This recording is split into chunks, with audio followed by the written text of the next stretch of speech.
Joe Kelly, next up on our Who's Down. He's down because we haven't seen him yet. He's got some, I don't know what the hell's wrong with that dude. His body is just always never working, and I respect that because, I feel you, doggy. Also.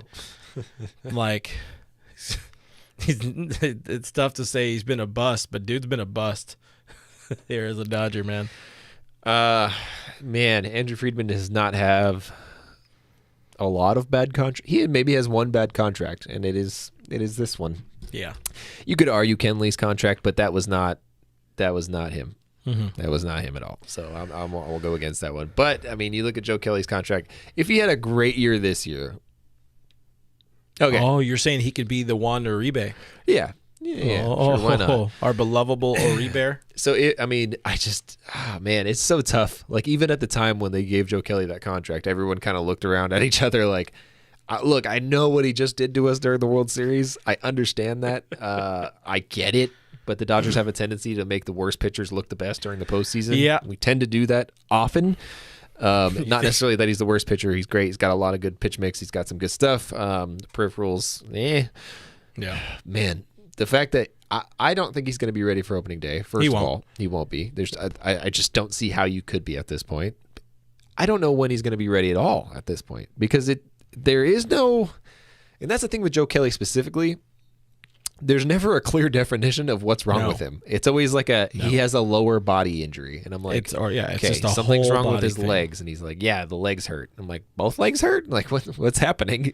Last season, he missed a bunch of time from that egregious suspension, and then he came back and was still on the IL for most of the rest of the very short season. His first year, he spent some time on the injured list in September because of they never told us.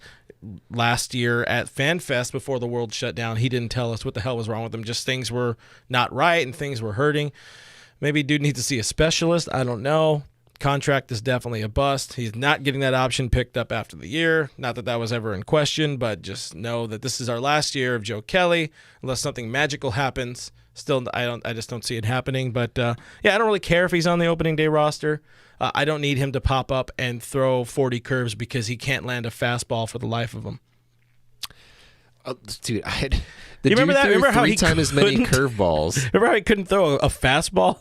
That was the thing, is like people were looking at it like, oh, he's preparing. Like everyone tried to justify it. They kept bullshitting They're like, us. oh, he's trying to hide his fastball. He's trying to save it for later this season. Oh no, he's working on his curveball. He wants to get it going in games. Oh no, he's just trying to shape the I don't know what the hell is happening. They will lie. I don't know what the hell the purpose was behind it. I don't know if it was injury related. I don't know if it was soreness. I don't know if he's like, I literally can't throw my fastball right now because everything hurts. My body hurts. I can't crank 98, so I'm just not going to throw it. I also cannot throw 98, so I will not throw a fastball either.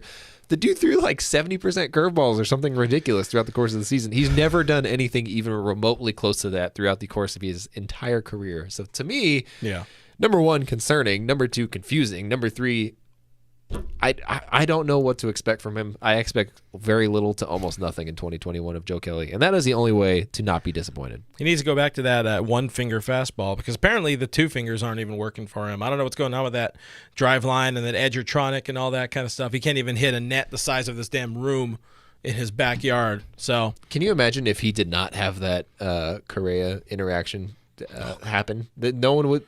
The amount of hate that would be directed towards him. Yeah. Like Pedro Baez got a lot of hate, but that level of money that goes along with it. Yes. And the fact that he just hasn't done anything. I think 2020 was excused because it's like, oh yeah, you did that one thing against the Astros. We really appreciate you for that, i.e.